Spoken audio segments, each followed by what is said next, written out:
Greetings and salutations, welcome to a tutorial on EU4. Today we'll be taking a look at warfare.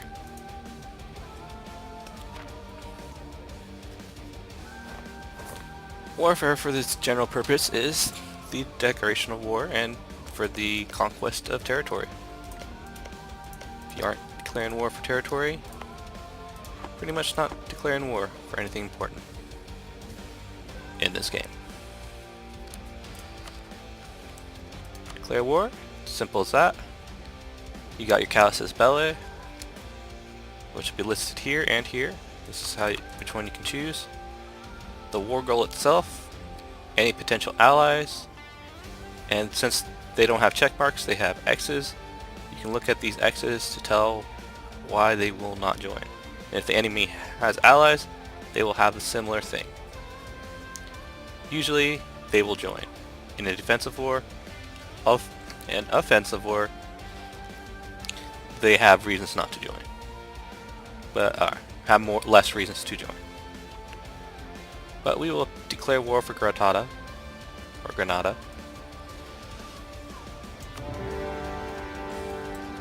Declare war, and this shows up.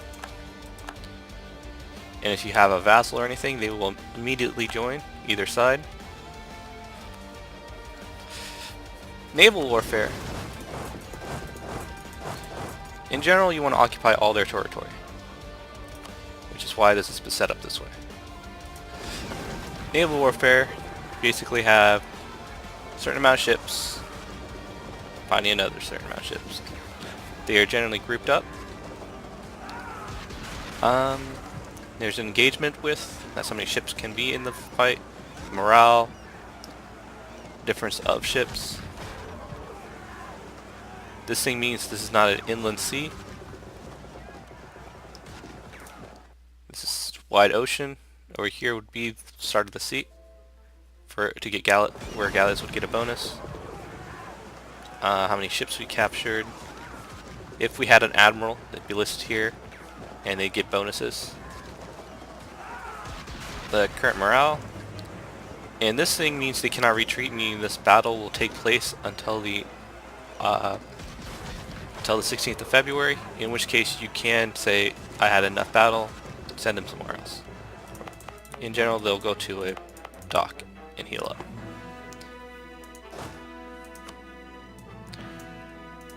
This thing, you can click this to choose a leader. You basically got infantry, which is going to be the bulk of your army. Cavalry, which is going to make another part. And artillery. You won't unlock artillery until technology 7. Yep. Militech 7. So you won't see them for most. The important thing about cavalry is they will. So you want them to flank. We'll get into these bonuses when we get into combat. In general, if a province does not have a fort, like Granada, it will take 1 month to siege it down, or one siege stick to get it down. I'll pause here.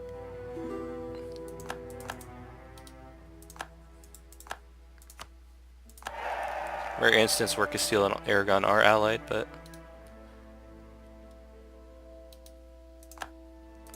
alright. Combat. This is mountains, so there's each terrain has a different terrain type.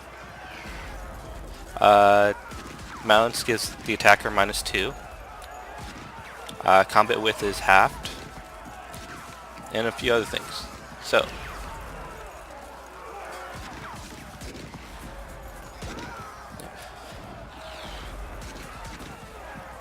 this is the die roll. It's your random chance to do good in this phase. You have 2 phases. Phase or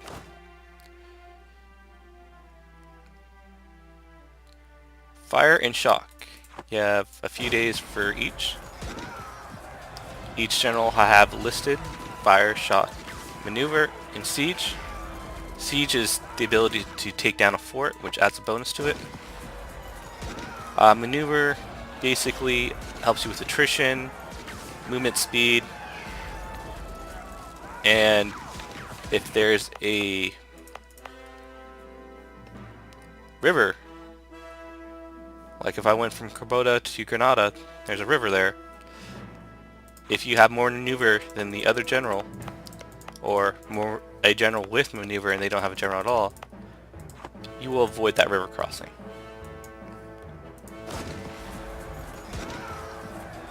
Discipline, basically how much damage you deal to the opponent. Morale, how quickly you destroy their morale bar.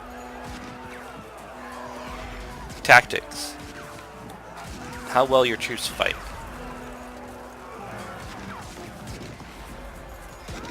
You can see these.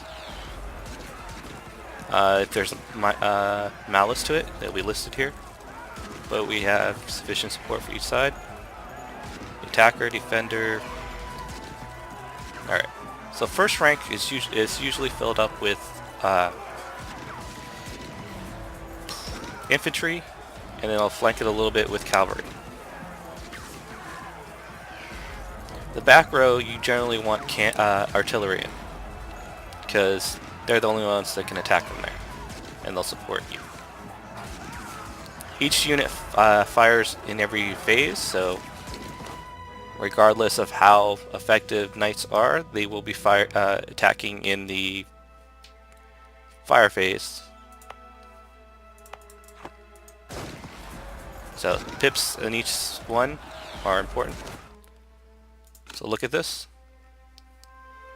We are using what we're using? Latin medieval. So this is our current one.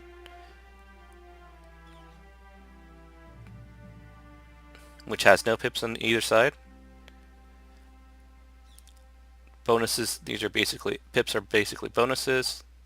Can't do anything about it. Switching types mid-combat is bad because they lose all the, when you switch a type, they lose all their morale and have to regain it. And that would probably lose us the battle there. Pips for this side. As you can see, the progression of them. If you don't click this, they won't show these when you get better tech. Tradition, land morale, force limit, blah. Tradition helps you get generals every 20, so 0, 20, 40, 60, 80, 100. Gives you more pips than the previous side, so keep that in mind. Or more things to a general. Also ideas and technology and stuff can add more additional modifiers to potential generals.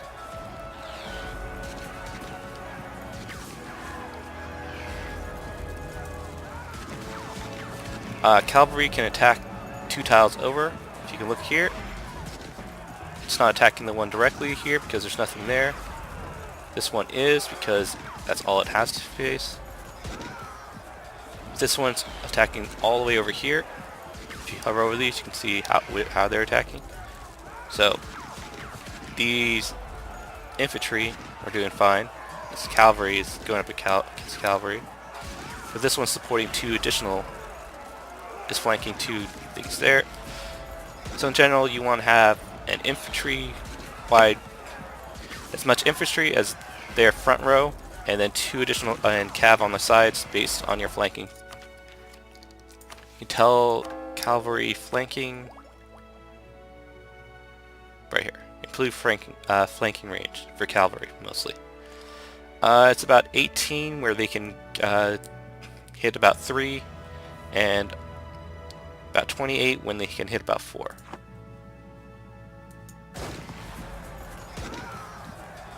Each phase will have a die roll associated with it. If the general is better than their general, you'll have the difference listed up here for that phase. So we're doing pretty well. We have more discipline, so we're dealing damage to them really quickly. The morale is sinking. Yeah, and our morale's well better than theirs. Discipline's better than theirs. In general, you want to have more troops than them. Quality over quantity generally works, but it can be costly if they have quality troops. Meaning your manpower will run out before theirs. But if you can afford it, go for it. When you win a battle, you get this. Tradition. You get a little bit of prestige. Tradition. War exhaustion. The general involved. The results. They have no troops left. Thus, they have been stack wiped. We won 20 war score. Let's get to war score in a sec. After a battle, troops have 1 day before they can be issued new commands. This general does not have siege. Yeah. Purposes, stuff, we will not worry about that.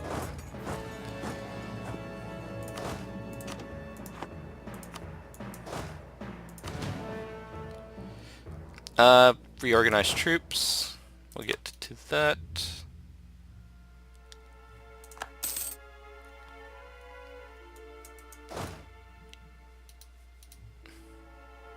If you have 2 more things selected, you can reorganize troops by shuffling them, clicking your left or right. You can merge selected units, delete selected units. If you have multiple units selected, you can click the go to. Split in half as evenly as the computer thinks it may be necessary. Attach. If you have a unit of different country, you can have them follow that around. This is the allowing them to follow you around, though they will follow you around regardless. This allows you to create your own balancing.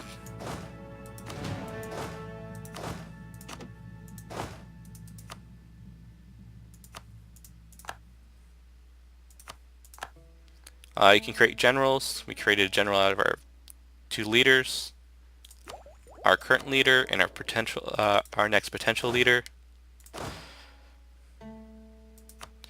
And for 50 military power, you can get another you can get more generals. We can only really have 1 leader. That isn't one of these. These are technically free, but making them generals does increase their chances of dying. No one likes Juan. Or Enrique. No one likes Enrique.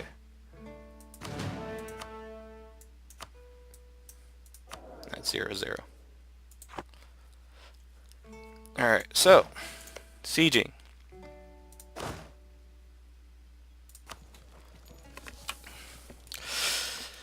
Sieging's basically this. Sortie from siege. If you're the defender, you can tell your troops that are defending to go out and fight the troops that are outside. Fort defense. How much longer it requires over here. So local defensiveness applied there.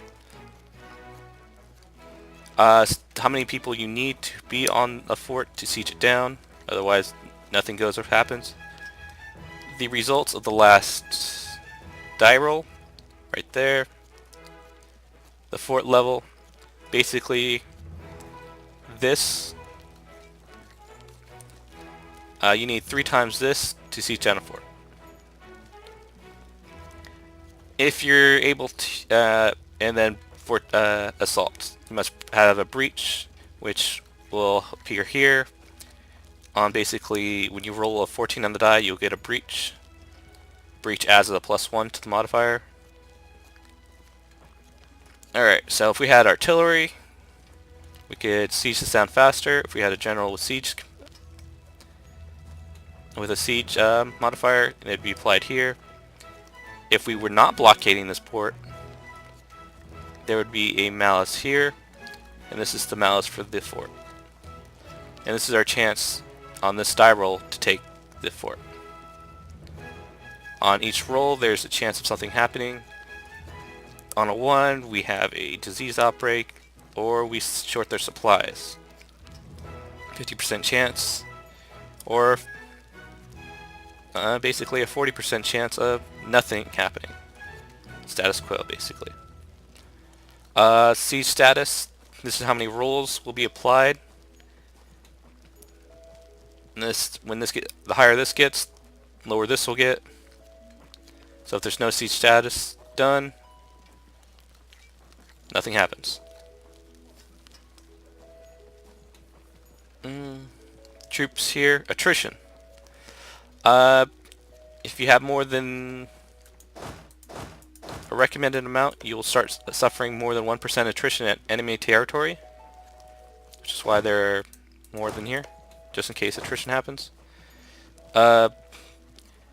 Attrition is really bad. Will drain your manpower.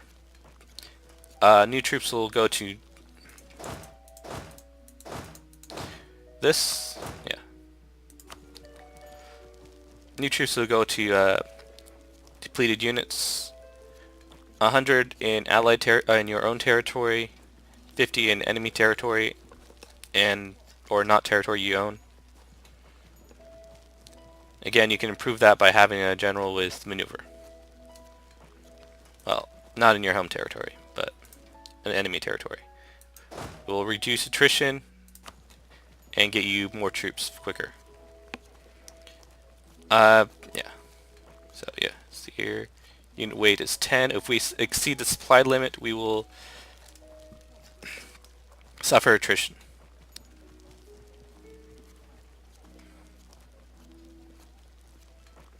And we have 1% attrition due to the fact we are sieging their territory. You can have a maximum of 5% attrition that has been locked from previous games. We'll speed it up. Occupations, when you occupy a territory,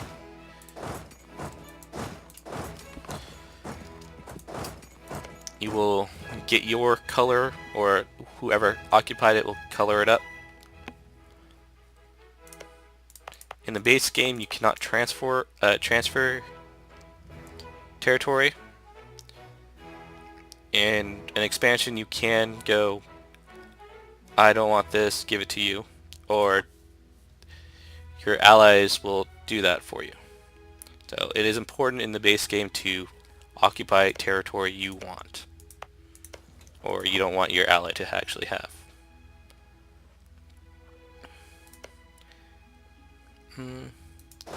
Alright, so when moving troops, basically right-click to move troops, and they'll move there.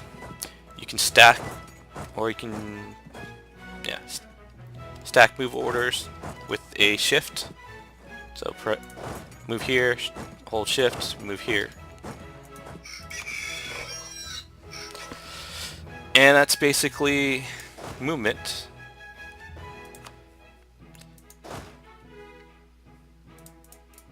Earlier you saw that when I attacked into here, there was a little icon. That means there's going to be a battle. And I'll tell you your the amount of time it'll take you to your destination. If you hover over a place, it'll tell you the next destination's likelihood.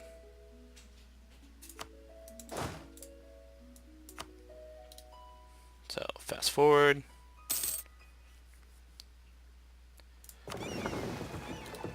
Alright. War exhaustion. Here. More war exhaustion you have, the more analysis you receive. You can spend 75 diplomatic points to reduce it. Otherwise, it generally continues to increase. At a certain point, your country says, we don't want it anymore, and we'll have a little thing up here that says, we want peace. And if you don't do it soon enough, they will start adding to the modifier to war exhaustion. Too much is really bad. As you can see, national unrest increases, manpower recovery speed decreases, siegeability decreases, and goods produced decrease, which affects your money.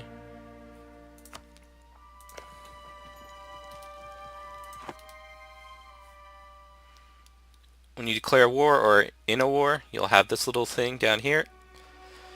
The shield of the country, the main country, the war score, and their enthusiasm. Click left clicking it will get you this screen. Any battles you've fought, their war score. It is kind of random when a naval battle is counted, so don't count on them being affected that much or affecting much. If you have the war goal, you'll have a ticking war score. If you don't, you'll have a... If the enemy does, they'll have a ticking war score for them. So we have a malice to our war score right now. This is the current war score. From battles 20, we don't have the war goal, so we're suffering. The blockade and occupations right there. The total number of stuff. See Navarre's contributing a little bit to this war effort.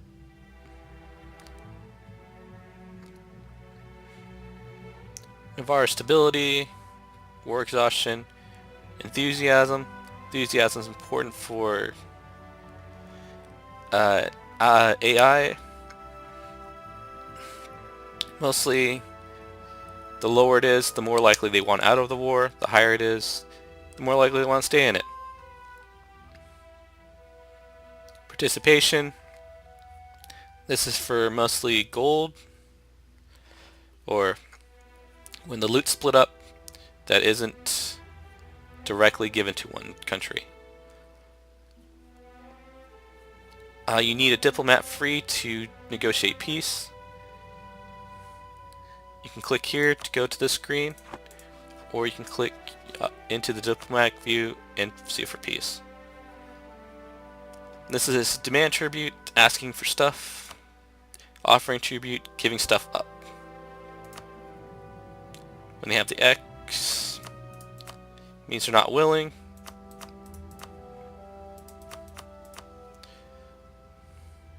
Let's negotiate on when it's negotiate for our alliance, they negotiate for their alliance. That means whatever agreement comes to, that occurs is the agreement that happens. We demand their full annexation. We suffer 20 aggressive expansion. We gain prestige, they lose prestige. This will cost us no diplomatic power. Also listed here. This is the total amount of admin you need in order to core these 3 provinces.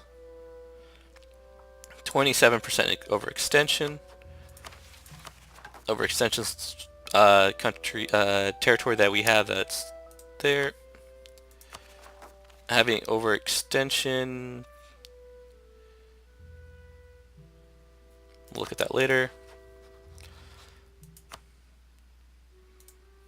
Revoke cores if they had territory over here. We'd say that's no longer ours. Return cores. This is more important for, like over here. That's a core that they own. That's owned by France. So that's a English core owned by France. And vice versa.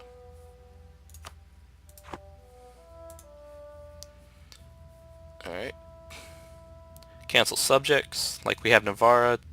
If they had a subject, they could cancel it. Release nations. Create a new nation out of their country. Usually costs a lot. These two cost a lot of diplomatic points usually. Null treaties. Like if they had military access or an alliance, you can cancel that. A little bit of prestige, not much anything else. Ask them to be a vassal. See defeat. That basically means you just want them out of the war. No strings attached. They lose prestige, you gain prestige. Transfer trade power. They give you 50% of the trade power in all nodes they control for their 10 years, I believe. Or until that deal is given up. Money. Ask for money. You can shift, click, the value of peace offer, your war score is listed up there, countries involved. If there were more countries involved in this, I could click their shield and negotiate separate peace deals with them. And finally, this little thing. There's suggested demands, which, hey computer, make an offer for me, clear the offer, send the diplomat. Alright, so reasons they will or will not accept. As you can see, we do not occupy a fort, so they are 3,000 less likely to do this. One quick side note, you should always take a look at the ledger. You can find the ledger here. No, it's the menu. Ledger here. You can also press L for the ledger. But you should always look at the military, compare your military versus theirs. This is basically your black book for all countries that you know of. Granada has 8,000 troops and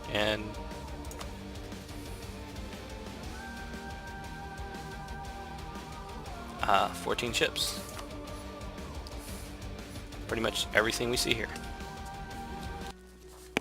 Alright, after that short break, or cut, we have ourselves at 28%.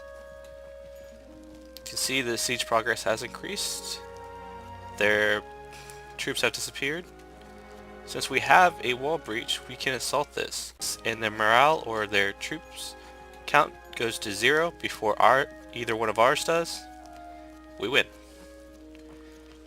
This was what happened last. They deserted. We rolled a 10. We currently have a 28% chance to take the fort. And we have won that. In that time period, our allies will now be able to, now capable of joining the war. They basically had a truce with Granada for a year longer. So, this is forming us that they can join. Usually, AI will not join after roughly 5 years.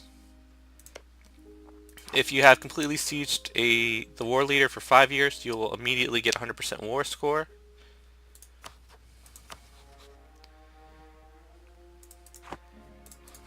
Otherwise known as utterly defeated. Usually, if there's a battle taking place during there will be a malice to it, 20 to 30%. You can watch their troops die.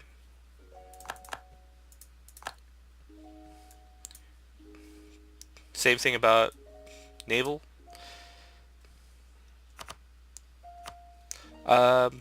Yeah, the prestige gain, prestige losses, war exhaustion. The admiral bonuses and malices. That stuff. If we capture a ship, can usually only capture ships if you have an admiral attached. The war score bonus to it.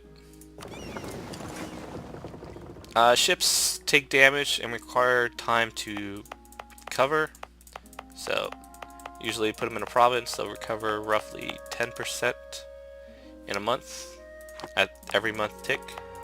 So you can put them there for at the end of a month to give them a tick, bring them back out if necessary, or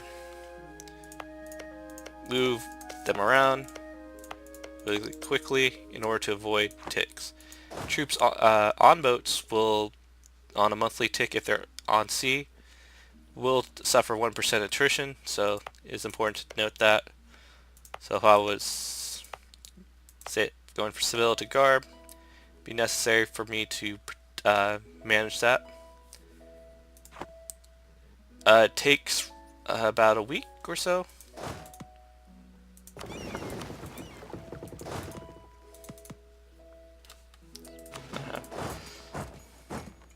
Takes time to go across. That's about 2 weeks to go across from friendly territory, a month to land on unfriendly territory. But it only takes a few days if you go from friendly territory to boat. So if I had occupied Garb, had Sevilla, I could get my troops on here.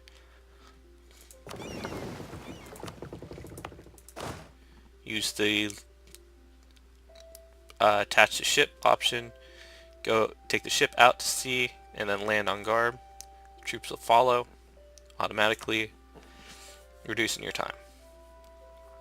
Alright, so one siege Granada took us 519 days. We now control the provinces. Yada yada. At 100% war score, the AI will do whatever you want. If a player was offered the option, if they have negative 50 war score, they will start, and if they have negative 50 war score and offered a truce or offered a deal and they refuse, they will suffer 1 stability.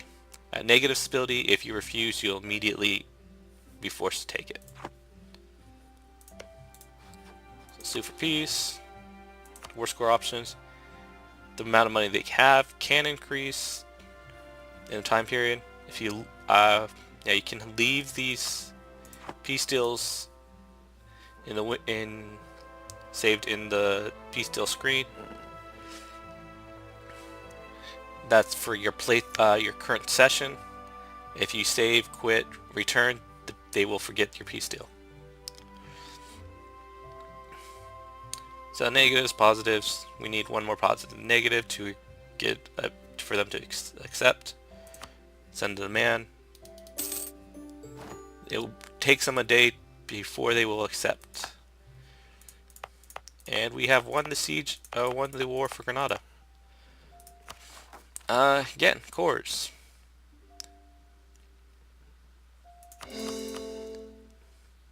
Cost that much that we were listed. There's slight reduction for being for having a claim. Same an accepted culture. I don't think religion has anything to do with it.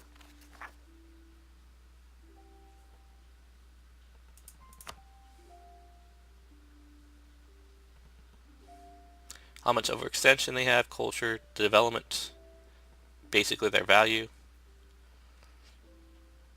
Having overextension gives you malices to unrest, trade power, diplomatic reputation, better relations over time, and does increase your corruption.